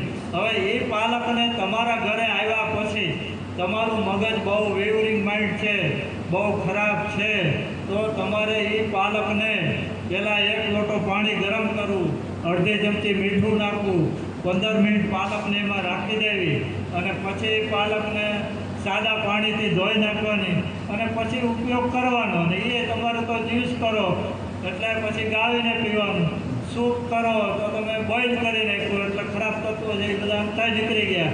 કારણ કે અગ્નિની તાકાત એમાં ભેગી આવી ગઈ એટલે તમારો અંદરનો અગ્નિ છે એ એને ફટાફટ પચાવી દે. સમજાઈ ગઈ વાત આખી? એટલે હવે કાંઈ પ્રશ્ન હોય બોલો. પહેલી તો વસ્તુ એ કે ઈમાનદારીથી આ બધું કરવાની તમારી તૈયારી હોવી જોઈએ. પણ તમારે કાંઈ કરવું નથી, પાલકના વાગ કાઢો અને દ્રાક્ષના વાગ કાઢો તો એમાં કાંઈ તમને ફાયદો ન થાય. પહેલું તો તમારે રોટલી વણવાની બંધ કરવી પડે, પછી લોટ બાંધવાનો બંધ કરવો પડે, લોટ દળાવવાનો બંધ કરવો પડે, પછી ઘરમાં ઘઉં લાવવાના ખરાબ બંધ કરવા પડે. હવે તમે એ વસ્તુ સમજી લ્યો કે અનાજ છે 3 જાતના છે. કેટલા છે? આ એક ભાગ, આ બીજો ભાગ, આ ત્રીજો ભાગ. આ અનાજ એવું છે કે એ નેગેટિવ અનાજ છે. નેગેટિવ અનાજ એટલે એમાં ક્યાં આવશે? ઘઉં આવી જાય અને સફેદ ચોખા આવી જાય. એ અનાજ કેવું છે? તો કે એનાથી દુનિયાના બધાય રોગ થાય. એ અનાજથી દુનિયાના બધાય રોગ થાય. એટલે આ અનાજ કેવું આવ્યું? નેગેટિવ. બરાબર સમજો. મારે ઘઉં છે અને મારે ગરબા છે. એટલે ઓલા ભાઈએ પછી પ્રશ્ન કર્યો કે ફ્રૂટ ખવાય કે નહીં. એ બધું અગાઉ કહેવાય ગયું. એટલે જે કહું એ પેલા સમજીને સાંભળી લેજો. પછી ન સમજાય તો પ્રશ્ન કરવાની છૂટ છે. એટલે આ નેગેટિવ અનાજ. નેગેટિવ અનાજ એટલે એમાં ઘઉં આવ્યું, ચોખા આવ્યા. હવે આમાં ખેડૂત કેટલા છે? ખેડૂતોએ હાથ ઊંચો કરો. હવે બરાબર છે. તો એ ખેડૂતને હું પૂછીશ કે ભાઈ તમે ઘઉં વાવો તો આમાંથી આ 5 જણાએ હાથ ઊંચા કર્યા. હવે 5 જણાએ ઘઉં વાવી દીધા. બરાબર. પછી મોસમ પૂરી થઈ ગઈ. પછી ઘઉં વાટી દીધા, દાણા નીકળી ગયા, બજારમાં વેચવામાં આવી ગયા. તો એ 2 જણાને ભાવ આવ્યા વધારે, 2 જણાને ઓછા આવ્યા. તો 5માના ઘઉં લેવા જ કોઈ તૈયાર નથી. તો એનું કારણ શું? તો કે એ ઘઉંને વાવો અને ત્યાંથી દાણો ઘરમાં આવે ત્યાં સુધી એને પાણ જોશે, પાણીના પાણ જોશે. તો ઠેઠ લગી જેને પાણી મળશે એ દાણો સારો થાય. જેને ઓછું મળશે એ શું કે આ કાનાભાઈ એમ કે મારા ઘઉંને 2 પાણ ઓછા મળ્યા એટલે આ દાણો આવો થયો. હું કહું કે કાનાભાઈ દાણો ઝીણો કેમ? તો કે 2 પાણ ઓછા મળ્યા. બરાબર. તો જે અનાજ વાવવામાં, ઉગવામાં, પૂરું તૈયાર થવામાં પાણી વધારે માગે એ પાણીવાળો ખોરાક આપણે નહીં ખાવાનો. એ જેવું પાણી ત્યાં માગે ને એ જ પાણીના ફૂલકા રોટલી તમે કરશો ને એટલે તમારું શરીરે પાણી વધારે માગશે. એટલે પાણી વધારે માગશે એટલે કામ કોને વધારે કરવાનું? તો કે તમારી કિડનીને કામ વધારે કરવાનું. તમારો અગ્નિ છે એ પાણી વધારે માગશે એટલે અગ્નિ છે એ ઠરી જાય બિચારો. અગ્નિની તાકાત ઘટતી જશે. એટલે પાણી માગે એવા 2 ખોરાક, એક ઘઉં ને એક સફેદ ચોખા. એટલે એને આપણે છોડી દેવાનું. સમજાય? નેગેટિવ ખોરાક. આ પહેલી લાઈન પૂરી. બીજું આવ્યું પોઝિટિવ ખોરાક. પોઝિટિવ એટલે તમને તંદુરસ્ત રાખે. એમ તંદુરસ્ત રાખે પણ એની તાકાત છે ને ત્યાં સુધી રાખે. ત્યાં સુરેશભાઈ છે ને એ મને મદદ કરશે ક્યાં સુધી કે એની તાકાત છે ત્યાં સુધી. પછી એને અનેક જાતના પ્રશ્નો ઊભા થયા એટલે મને હવે દઈને કહી દે કે સાહેબ હવે મારાથી કાંઈ નહીં થાય. એમાં આ પોઝિટિવ અનાજ છે. પોઝિટિવમાં જો તમારે બાજરો આવી ગયો, જુવાર આવી ગઈ, રાગી આવી ગઈ, ચણા આવી ગયા, આ બધા મકાઈ આવી ગઈ, આ બધા પોઝિટિવ અનાજ આવી ગયા. તો એ પોઝિટિવ અનાજનું કામ શું છે? તો કે તમારા શરીરની અંદર જ્યાં બધે જીવની શક્તિ, રોગ પ્રતિકારક શક્તિ એ બધું સપ્રમાણમાં સારું છે તો એ તમને તંદુરસ્ત રાખે છે. પણ આ મોહનભાઈ 15 વર્ષ બાજરો ખાધો, હવે બીમાર પડ્યા તો એ બાજરાથી હાજા નહીં થાય. તો ત્યાં પાછું ન્યુટ્રલ ખોરાક ઉપર જવા. આ પોઝિટિવ નેગેટિવ આવ્યું, આ પોઝિટિવ આવ્યું, હવે એને છોડો અને હવે અહીંયા ન્યુટ્રલમાં જાઓ. તો ન્યુટ્રલમાં શું આવશે? તો કે રાજગરો આવશે, પછી સામો આવશે, કોદરી આવશે, કાંગ આવશે, લિટલ મિલેટ આવશે, ફિંગર મિલેટ આવશે. તો એ બધાએ તમારા ન્યુટ્રલ ખોરાક થયા. તો હવે બીમાર પડ્યા પછી એ ખોરાકનો ઉપયોગ કરો તો એ ખોરાક તમને દવા તરીકે કામ આપશે. તમે આમાં ડાયાબિટીસવાળાએ હાથ ઊંચા કર્યા હતા ને અને બીપીવાળાએ હાથ ઊંચા કર્યા. એ 2 જણા સાંભળી લ્યો કે જે કોઈ હોય કે તમે 1 મહિનો સામો, કોદરી, કાગ અને રાજગરા ઉપર રહ્યો આખો મહિનો. એટલે એનો લોટ નથી કરવાનો. એ આખું પલાવીને ફણગાવીને જેટલું ઘણી બધી વાનગી થાય. ન વાનગી શીખવી હોય મને ફોન કરજો, હું સમજાવી દઉં. અને એની ઉપર રહ્યો ને તો વગર દવાએ તમારું ડાયાબિટીસ નોર્મલ થઈ જાય.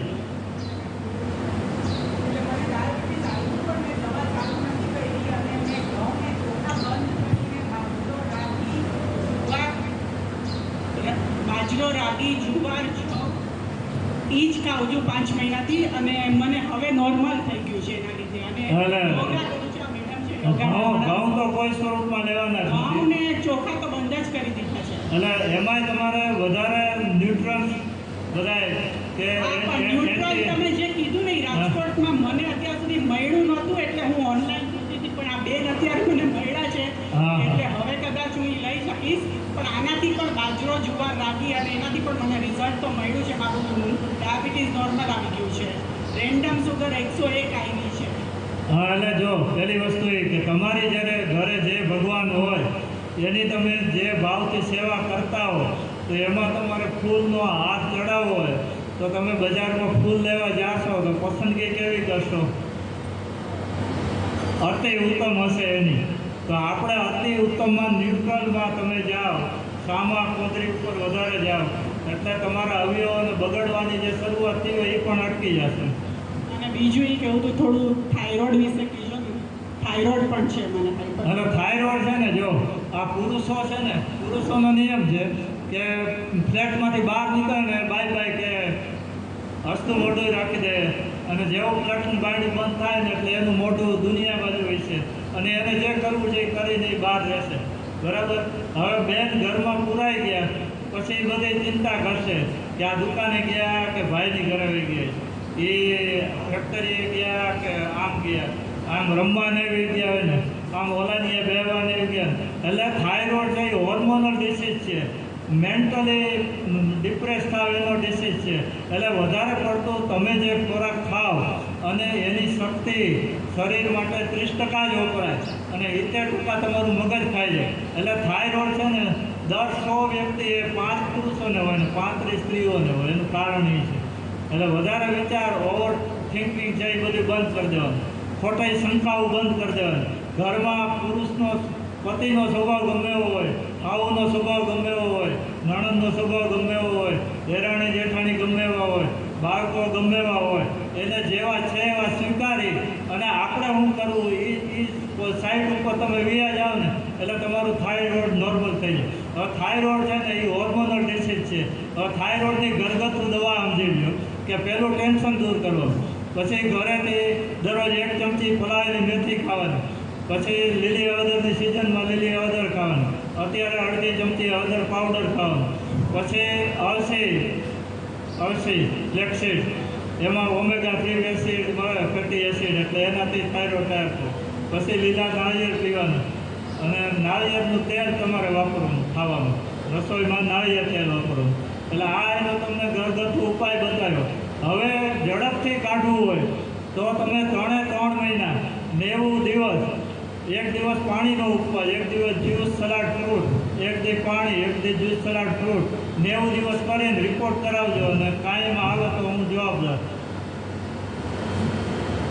નોર્મલ થઈ જાય, ગેરંટીથી થઈ જાય. હું આ મારો ધંધો ભાંગવા નથી બેઠો કે હું આ તમને કહું મારી અહીંયા દર્દી આવતા બનતા એવું હું ઈચ્છતો નથી. હું કહું છું એ માનવતાથી કહું છું કે તમને એમાં ઈચ્છા છે જાણવાની, તમે આટલું કર્યું હોય એટલે હું તમને કહું છું કે કોઈ પણ વ્યક્તિનામાં થાઇરોઇડ હોય 90 દિવસ પાણીના ઉપવાસ ને જ્યુસ ફાસ્ટિંગ, ફ્રૂટ ફાસ્ટિંગ અને સલાડ ફાસ્ટિંગ કરે એટલે 100% પોઝિટિવ રિઝલ્ટ મળે.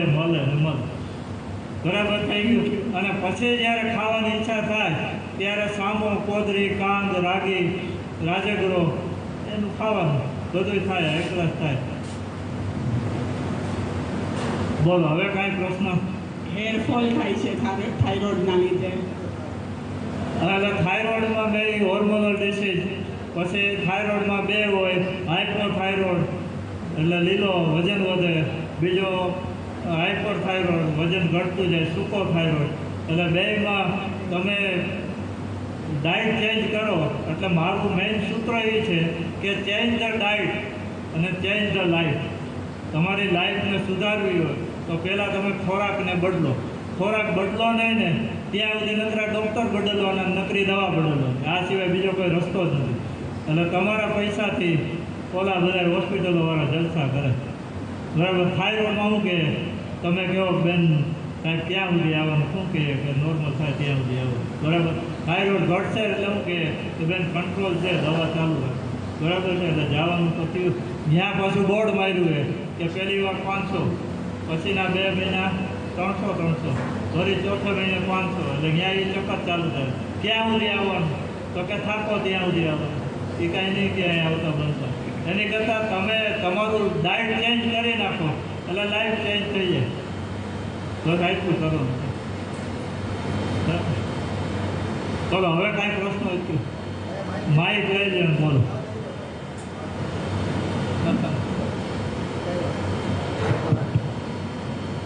બોલો બેન. સર આપણે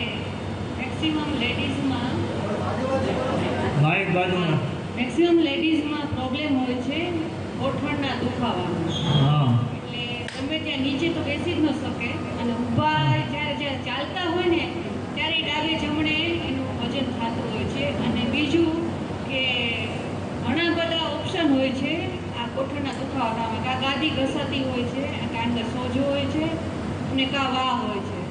સર એ કેવી રીતે તમે કરી શકો ક્લિયર? હવે જો આયુર્વેદમાં ત્રિદોષ કીધા, વાત, પિત્ત અને કફ. એટલે આયુર્વેદ શું કહે છે કે જ્યાં જ્યાં કંડુ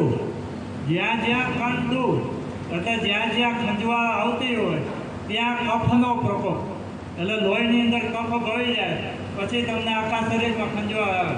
તો કે જ્યાં જ્યાં કંડુ ત્યાં ત્યાં કફ પ્રકોપ. પછી જ્યાં જ્યાં દાહ અને બળતરા ત્યાં ત્યાં પિત્ત પ્રકોપ. માનો કે કોઈને સિરસ નીકળ્યું ઢીપચા તો લાલ થઈ જાય, બળતરા થશે તો ત્યાં પિત્તનો પ્રકોપ.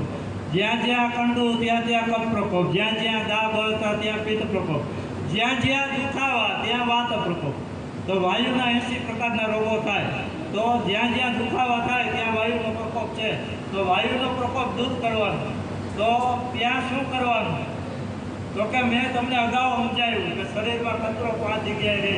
આંતરડામાં મળ સ્વરૂપે ને પેલા ગેસ સ્વરૂપે રહે, લોહીની નળીઓમાં સુગર સ્વરૂપે અને કેલેસ્ટ્રોલ સ્વરૂપે, એમ ગોઠણમાં યુરિક એસિડ સ્વરૂપે કચરો રહે. તો યુરિક એસિડ કાઢવાનું. તો યુરિક એસિડ કાઢવા પહેલું પગથિયું કયું? તો કે લંઘનમ પરમ ઔષધમ. પહેલાં ઉપવાસ ચાલુ કરો, પછી વોટર ફાસ્ટિંગ ચાલુ કરો, પછી જ્યુસ ફાસ્ટિંગ ચાલુ કરો, પછી વધારે દુખતું હોય તો કાચા બટેટાનો રસ આપો, પછી વધારે દુખતું હોય તો નગોળના પાનનો રસ આપો, પછી વધારે દુખતું હોય તો પારિજાતના પાનનો રસ આપો, પછી વધારે દુખતું હોય તો દેશી બાવળિયાનો કોયડિયાનો પાવડર આપો. એટલે આ એનો ખોરાક થઈ ગયો. પછી તમારે દવામાં એની રાસનાદી ગુગળ આવે, મહાયોગરાજ ગુગળ આવે, પછી નગોળની ટીકડી આવે, પછી લાક્ષાદી ગુગળ આવે, પછી આભા ગુગળ આવે, એ બધી દવા આવે. પણ પહેલું તો ફૂડને ચેન્જ કરો એટલે મટવાનું ચાલુ થાય, નહીંતર મટે નહીં. કે દરેક જે રોગ થયા એ રોગ છે એની જગ્યાએ દવાને પહોંચાડવા માટેનો રસ્તો પહેલાં ક્લિયર કરવો પડે. તમારે અહીંયા શિબિરમાં આવવું છે તો પહેલો રસ્તો ક્લિયર કરવો પડે કે જે રજિસ્ટ્રેશન નંબર આપ્યો અહીંયા બુકિંગ કરાવવું પડે. પછી એનું ચાર્જ કાંઈ હોય એ ભરી દેવો પડે. પછી શિબિરના ટાઈમે પહોંચી જવું પડે. તો એ તમે ત્રણેય નિયમોનું પાલન કર્યું. એવી રીતે પહેલાં તમે ઉપવાસ કરો, પછી જ્યુસ ઉપર જાઓ, પછી રસ્તો ચોખ્ખો થયો, પછી તમે દવા લ્યો. આયુર્વેદે એવું કીધું કે વાત વ્યાધિ એરંડ તેલ શ્રેષ્ઠ. તો આ બેન 2 ડબ્બા એરંડિયું પી ગયા. પણ એ એમ કે મને દુખાવો તો મળતો નહીં, પણ મોટે ક્યાંથી? કારણ કે રોટલી ચાલુ જ હતા. તો ઓલું એરંડિયું ત્યાં દુખાવા સુધી પહોંચ્યું જ નથી.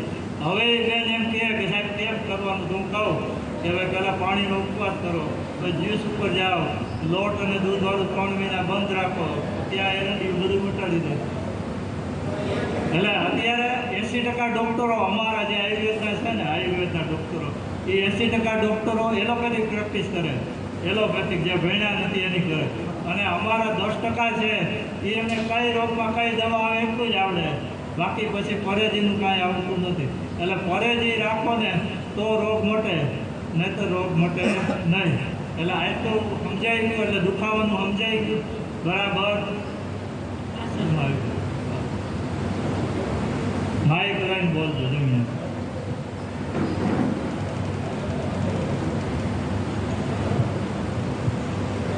હેલો સાહેબ, મને 3 વાર કેન્સર થયેલું છે. એકવાર એવિડોસ કેમો લીધેલો છે, 18 ડોઝ, 30 રેડિયેશન લીધેલા છે.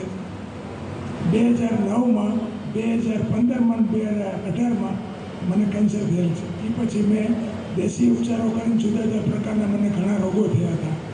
બાય 1 ગેટ 6 ફ્રી 6 મને રોગ મફતમાં મળ્યા હતા. એમાં મને એક તો યાદશક્તિ ઓછી થઈ ગઈ, આંખની ગરમી, પગમાં અને હાથમાં બળતરા, તળિયા બળે, બધા ઘણા પ્રકારના રોગો. એમાંના 2 રોગો, બધા રોગો ઉપર મેં પ્રયોગો કર્યા, બધા ઘણા રોગો ઓછા થઈ ગયા, મટી ગયા છે. એમાં 2 રોગ સાહેબ મને હજી જતા નથી. એના માટે મારા પ્રયત્ન ચાલુ છે. તપ સેવા સુમિરન પ્રમાણે હું 16 કલાકના ફાસ્ટિંગ કરું છું, ઇન્ટરમિડિયેટ ફાસ્ટિંગ. બપોરે કાચું સલાડ અથવા તો ફ્રૂટ લઉં છું, સાંજે એક જ ટાઈમ જમું છું, એમાં ખીચડી અને કોતરી ને એવું બધું વધારે લઉં છું. પરંતુ હજી મારી પાચન શક્તિ મંદ રહે છે સાહેબ. મને ઝાડે 4 થી 5 વાર જવું પડે છે અને મને થોડુંક અપચો હોય એવું લાગે છે, ગેસ હોય એવું લાગે છે. આ 2 રોગ મારા બહુ લાંબા સમયથી મારો એમાં સતત પ્રયત્ન ચાલુ છે, પણ હજી ગયા નથી. બાકીના મારા બધા જ રોગો, મારા પગની બળતરાથી, અશક્તિઓ, પછી અનિંદ્રા છે કે પછી મને યાદશક્તિ ઓછી, બધા ધીમે ધીમે કહીને એક ઉપર કામ કરેલું છે. પણ આ 2 રોગો માટે મારે સ્પેશિયલ શું કરવું જોઈએ એના માટે તમને માર્ગદર્શન આપશો? હવે જો તમારી બધી વિગત મેં સાંભળી લીધી. પહેલું આયુર્વેદે એમ કીધું કે નિદાન પરિવર્તન, જે ખાવાથી, જે પીવાથી, જે વાતાવરણથી, જે કરવાથી થાય છે એને પહેલાં છોડી દો. તો તમારી પૂર્વ ભૂમિકામાં જાઓ તમે, કે તમને જ્યારે કેન્સર ડિટેક્ટ થયું એની પહેલાંની તમારી જે રહેણી કહેણી છે એ તમે વર્ણન કરો. પહેલાં હું અનિયમિત ખોરાક લેતો હતો, હા, તો આ પહેલું કારણ. બોલો. રાત્રિ ઉજાગરા કરતો હતો, હા. સિગારેટ પીતો હતો, હા. બોમ્બે હતો એટલે ધમાલિયા વાતાવરણમાં હતો, પ્રદૂષિત વાતાવરણમાં હતો. હા. એ બધું જ મેં છેલ્લા 13 વર્ષ થયા છોડી દીધું છે. 13 વર્ષ થયા એકદમ નોર્મલ લાઈફ જીવું છું. પ્રદૂષિત વાતાવરણથી દૂર રહું છું, કોઈ પણ જાતના વ્યસનો નથી. દેશી ખોરાક મીન્સ કે જે મારા શરીરને અનુકૂળ એવો ખોરાક લઉં છું અને પ્રવૃત્તિ બી બહુ એવી પ્રવૃત્તિ કરતો નથી. મારા મનગમતી પ્રવૃત્તિઓ કરું છું, પરંતુ સતત મને આ 2 રોગોથી હું સતત પીડાઈ રહ્યો છું. મારે એના હવે માટે જો અત્યારે તમે તપ સેવા સુમિરનની સાધના પ્રમાણે કરો છો, પહેલી વસ્તુ એ તો એ એક સાધના થઈ કે આ તપ સેવા સુમિરન, આ પહેલી ખુરશીવાળા બેન, બીજી ખુરશીવાળા નવી ભોજન પ્રથાવાળા બેન, તો એની જે પ્રથા એટલે રિવાજ છે એ કીધા કે ભાઈ અમારામાં સવારે ઉપવાસ, બપોરે કાચું, રાતે રાંધેલું, એ તો એની પ્રથા રિવાજ કીધા એમ. તો તમારે જે રોગ છે એને લાયક કયું ડાયટ ઉપર જવું એ નથી, પહેલું એ. બીજું, રોગાહ સર્વે અપી મંદાગ્નો, એટલે જઠરનો અગ્નિ ઠરે પછી થાય. તો તમારું જે 3-4 વાર જે ઝાડે જાઓ છો, તો એ જે ડિયોડિનલ છે, ગ્રહણી જે આ છે, કે આ જે આપણું નાનું આંતરડું છે અને આ આપણી જે આ હોજરી બતાવી, તો આ હોજરી પછીનો જે આ વાલ છે, આ વાલ છે એ તમારો ખરાબ છે. ત્યાંથી તમારું નાનું આંતરડું ચાલુ થાય, તો આ વાલને પાછો હરખો કરવાનો. તો એ વાલ હરખો કરવા માટે મોટા આંતરડાની અંદરના જે પાચક રસો છે એને પહેલાં મજબૂત કરવાનું. એટલે એ પાચક રસો છે એ મજબૂત કરવા માટે આંતરડાને B12 વધારે મળે એ કરવાનું. પહેલી વસ્તુ એ કરવાનું. બીજી વસ્તુ એ કે અગ્નિમંદ થયા પછીનો આ રોગ છે, તો તમે સલાડ ખાશો તો એના માટે જઠરના અગ્નિને વધારે કામ કરવું પડશે, કારણ કે એ કાચું છે. તમે કાચાની ભાષામાં કયું ખાઈ શકો? તો કે જ્યુસ પી શકો, પછી ફ્રૂટ ખાઈ શકો. કે માનો કે આ ભાઈને સફરજન ખાવું તો કેમ ખાય? તો કે જેવું ભગવાને આપ્યું એવું ખાય. આ બેનને દાડમ ખાવું તો કેમ ખાશે? તો કે જેવું આપ્યું એવું જ ખાવાનું છે.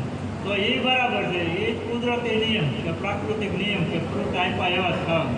જ્યુસ તો કે એનો રસ જ પીવાય, એને કાંઈ ઉકાળીને કાંઈ પીવાનું ના હોય. પણ સલાડ છે એ તમે 100% કાચું ખાઓ તો તમારો જઠરનો અગ્નિ છે એની શક્તિ એમાં વેડફાઈ જાય છે. તો એ શક્તિ જ્યાં વેડફાય છે તો અંદરની ડેટોક્સ ક્રિયા, સફાઈ કામગીરી બંધ થઈ જાય. તો ત્યાં તમારે સલાડને ઓલા અગ્નિની મદદ લેવાની. તો એના માટે તમારે સ્ટીમ કરીને ખાવાનું. પછી તમારે સ્પ્રાઉટ છે તેને સ્ટીમ કરીને ખાવાનું. મેં તમને સવારે પૌવા કેમ બનાવવા એ સમજાવ્યા. તો આ બેન તો તેલ મૂકીને હળદર નાખીને પીળું કરીને હલાવી પકડાવી દે, તો ત્યાં તો અગ્નિ 2 મિનિટ જ વપરાણો, તો અંદરના અગ્નિને બાકીનું કરવાનું. ઓલા બેને ઘઉં ચોખ્ખા કરીને આ બેનને દીધા, તો આને દીધા દળાવી નાખ્યા. પણ ઓલા બેને દુકાનમાંથી આવ્યા એવા જ પકડાવી દીધા, તો આ બેનને 2 કલાક સાફ કરવામાં ગયા. તો શક્તિ અહીંયા વપરાણી ને, ઓની શક્તિ અહીંયા એને વાપરીને અહીંયા આપ્યા હતા, એને વીણીને સાફ કરીને આપ્યા. તો 2 કલાકની એને શક્તિ વાપરી, તો એ આ બેનની શક્તિ બચી ગઈ, તો એ સીધા દળાઈ આવ્યા. સમજાઈ ગઈ વાત? એમ તમારો જઠરનો અગ્નિ બંધ છે, ત્યાં તમે કાકડી ખાઓ, કોબી ખાઓ, ગાજર ખાઓ, આજની તારીખે મારી ઘરે હું એક કટકો કાચો ખાતો નથી. હું મારે સ્ટીમ કરીને જ ખાવું. વરાળથી તપેલીમાં પાણી મૂકવાનું, એમાં ચાયણી મૂકી દેવાની, એની માટે સ્ટીમ કરીને પછી ખાવાનું, બધા મસાલા નાખી દેવાના. એટલે એ અગ્નિ ત્યાં વપરાણો, એ અગ્નિ અહીં થઈ ગયું.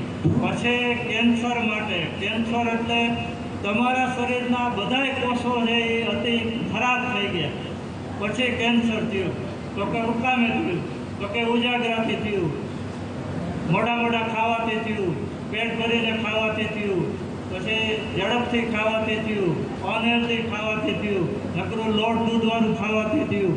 તો એ બધે એની સંપ્રાપ્તિ થઈ કે આગળ બધા કાળો આવા બધા ખોરાકથી મારો કેન્સરનો રોગ થયો. હવે સંપ્રાપ્તિનું આપણે વિઘટન કરવા, એને બધાને નોખું કરવાનું. સુરેશભાઈ આ ફેક્ટરી કરી નાખી, હવે આ એનો ભાઈ મુંબઈ વડાંકર આ મુંબઈ, એનાનું વિઘટન તો કરવાનું ને. પહેલાં એને પાડીને મોટી બિલ્ડિંગ બનાવીને ફ્લેટ બનાવીને વેચી દે અને પછી વેચાઈ જાય, એટલે એનું વિઘટન થઈ ગયું. એમ તમારા રોગનું તમારે વિઘટન કરવાનું. તો કેન્સરનો સૌથી વધારે મોટો દુશ્મન કયો? તો કે સ્વીટ. એટલે ગળપણ છે એ કોઈ પણ સંજોગોમાં કોઈ પણ સ્વરૂપે નહીં લેવાનું. ખાંડે નહીં લેવાની, ગોળે નહીં લેવાનું, અને ગાળી મીઠાઈ નહીં લેવાની, એ નહીં લેવાનું. બરાબર? તો એને સારું કોણ કરશે? તો કે સાઇટ્રસ ફ્રૂટ.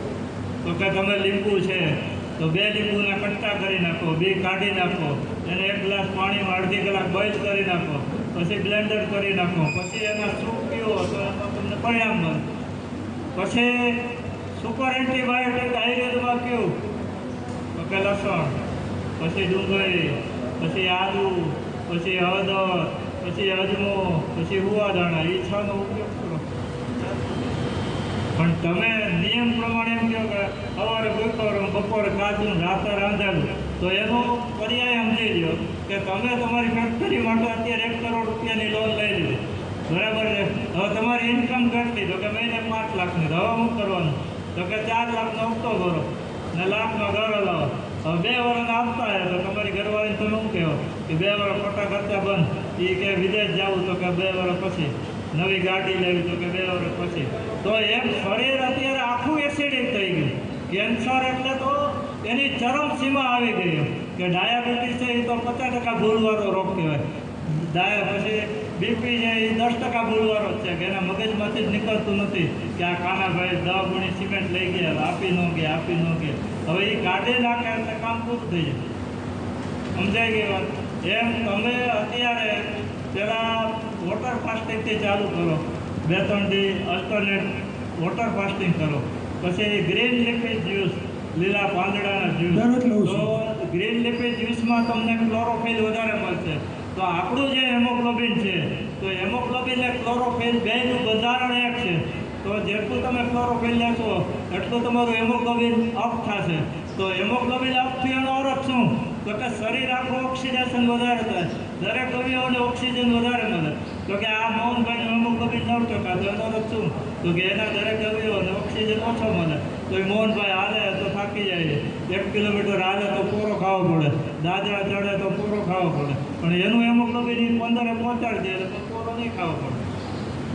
એમ તમારે કેન્સર કાઢવા સ્વીટનર, ગળ પણ હાવ છોડી દેવાનું, લોટ હાવ છોડી દેવાનો, દૂધની બધી પ્રોડક્ટ હાવ છોડી દેવાની. અને પછી નવેસરથી તમે વોટર ફાસ્ટિંગ કરો, જ્યુસ ફાસ્ટિંગ કરો, અને ઓનલી મેન આ 1 મેન આ દરરોજ લઉં છું સાહેબ. આ આસગાડ કહેવાય, પેઠું કહેવાય, અને સફેદ કોરું પણ કહેવાય. અને આની તો એટલી તાકાત છે કે તમારું જેને આમાં પિત્તાશયની પથરી હોય ને, ગોલ બ્લેડરની, તો એ આ પેઠાને જ્યુસ પીવે ને એટલે પેશાબ માટે આ તમારી પથરીને બહાર કાઢી દે. આમાં એટલી તાકાત છે. બરાબર છે? સવારે ભૂકા પેટે લઉં છું 9 વાગે. એટલે દિવસમાં અને 2 વાર લ્યો, પછી કૂચો નીકળે અને સૂપ બનાવવામાં વાપરી નાખ્યો, એવું કરશું. પણ અત્યારે એક વસ્તુ સમજી લો કે તમારા લોનના 2 વર્ષના હપ્તા છે, ત્યાં સુધી બીજો ખર્ચો બંધ છે. એમ તમારા શરીરમાં હાઈલી એસિડિક તમારો જે રોગ થયો, ડિસીઝ થયો, કે જે અવયવનો થયો એને હાવ ખરાબ કરી નાખ્યો, એને પાછું આપણે સારું કરવું છે. તો તમે આલ્કલાઇન ઉપર જાઓ અને એ આલ્કલાઇન એસિડને ઓછું કરતું જાય એટલે ન્યુટ્રલ થતું જાય તો તમારો બ્લડનો પીએચ છે એ 7.3 નોર્મલ આવી જાવ. બે વસ્તુ સમજી લો કે આ મોહનભાઈ છે એ બરફનો મોઢામાં રાખે, બરફનો ગાંઠો તો ટાઇલિન લાલ મિક્સ નહીં થાય. ઓલા કાનાભાઈ છે ગરમ ગરમ પાણી મોઢે રાખે તો એ ટાઇલિન લાલ મિક્સ નહીં થાય, કારણ કે એ પાણી ત્યાં જાશે જ નહીં. હા એ જ પીસી એ હમણાં દાજી જાય, એ હમણાં ચાલુ પડી જાય, મોઢા ખોલો પડી જાય, ઓલાનો બરફ છે હમણાં દાંત અંબાઈ જાય, આમ થઈ જાય, ક્યાંય ટાઇલિન લાલ મિક્સ નહીં થાય, ઓમાય નહીં થાય. હવે આ 15 મિનિટ બરફને બહાર રાખે એટલે નોર્મલ પાણી થઈ જાય. ઓલા 15 મિનિટ પંખા નીચે રાખે નોર્મલ પાણી થઈ ગયું, ફરી ગયું.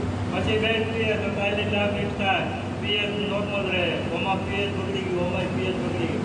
ઓમાં બરફ છે તો એનો પીએચ ક્યાં ગયો તો કે 7 થી ઉપર 9, 10, 11, 12 વહી ગયું. આનો પીએચ ક્યાં ગયો કે 7 થી 2, 3 વહી ગયું. તો કેન્સરમાં તો એક કે 0 એ પીએચ વહી ગયું. એટલે એને આપણે અટલું કરવાનું. તો ત્યાં તમારું સલાડે ન હાલે, એક ટાઈમ રોટલાય ન હાલે, લોટાય ન હાલે. વધીને તમે મિલેટ ઉપર જાઓ, સામો, કોદરી, કાંત અને રાજગરા ઉપર, તો એ તમને થોડું પોષણ આપે, બાકી કરે. એટલે પકડેલું ન રાખો. તમે બોલ્યા ને કે તપ સેવા સુમિરન તો એ પ્રથા થઈ, નવી ભોજન પ્રથા તો એ પ્રથા થઈ, પછી ઓલી ઓજસ લાઈફ કે એ પ્રથા થઈ, પછી હમણાં એક નવું ચાલુ થયું કે જૂની ભોજન પ્રથા, એ પ્રથા થઈ. પ્રથા એ પ્રથા. તમારે શું છે લોન કેટલી પ્રથા થઈ ગઈ? સાહેબ ફ્રૂટ તો લઈ શકે ને, ફ્રૂટ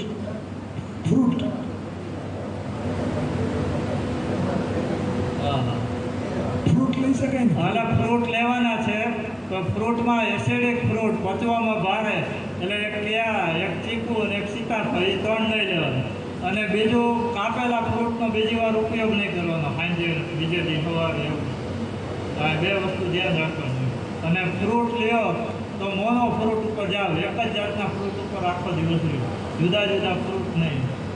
અને ફ્રૂટમાં તમારે કેન્સર માટે લીંબુ બેસ્ટ, પાઇનેપલ બેસ્ટ અને મોસંબી સંતરા, આ 3 ઉપર જાઓ. હવે અત્યારે ભોજન છે એટલે અત્યારે તો આપણું આલ્કલાઇન છે, રો ફૂડ ઉપર છે, એ બધાય બરાબર ચાવીને ખાજો. પછી કાંઈ પ્રશ્ન હોય તો અહીંયા આવીને પૂછી લેજો. સાંજે પછી તમને મિલેટની વાનગી બધી આપે. એટલે અત્યારે અમારો નમ્ર પ્રયાસ છે તમને બધાને સમજાવવાનો, સાચા રસ્તે લઈ જવાનો. અત્યારે તમે નુકસાની ખાઈને તમને આ ભોજન આપશો, કારણ કે 2 વાર ડ્રિંક્સ ને 2 વાર ભોજન, 250 રૂપિયામાં કાંઈ થાય નહીં. સાહેબે પહેલી સમય તો લોકોમાં કરી, પછી મને ફોન આવ્યો કે મેં કીધું 250 કરો, અને પછી આપણે ધીરે ધીરે મિડલ લેવલ 300 એ કાંઈ ત્રણે રાખવું, એટલે એને નુકસાની ન જાય, મોટું ન પડે, 2 થાય. હવે તમે હોસ્પિટલમાં જાઓ અને 50,000-50,000ના બિલ બનાવો, કોઈને બતાવવા જાઓ શંકાને આધારે કે મારા ગોળ બ્લેડરમાં પથરી છે કે નહીં, તો એ પહેલાં સોનોગ્રાફી કરી દે એટલે 500 રૂપિયા લઈ લે. પછી કહે કે હવે બેન તમે સિટી સ્કેન કરાવી નાખો ને, MRI કરાવો ને તો હાવ પાકું થઈ જાય. એટલે એ પાકું કરવાના 4,000 લઈ લે, તો ભાઈ અહીંયા 300 રૂપિયા આપવામાં તકલીફ શું મળશે? અડધા તો ફિગર વાંચીને નથી આવતા, એવું થાય. અમારે તો સારામાં સારું, અમારો તો નિયમ છે કે આ વર્ષો સુધી ચાલુ રાખવું છે, અને તમે બધા એનો લાભ લઈ અને વધારે તંદુરસ્ત બનો એવું કરી આપે. જ્યાં ઉકાણી સાહેબ છે ને એ આવીને એનો અનુભવ આપશે, મોહનભાઈ આવીને આપશે, ને કાનાભાઈ આપશે, સુરેશભાઈ આપશે, આવીને આપશે. હાલો, જય શ્રી કૃષ્ણ.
Thank you.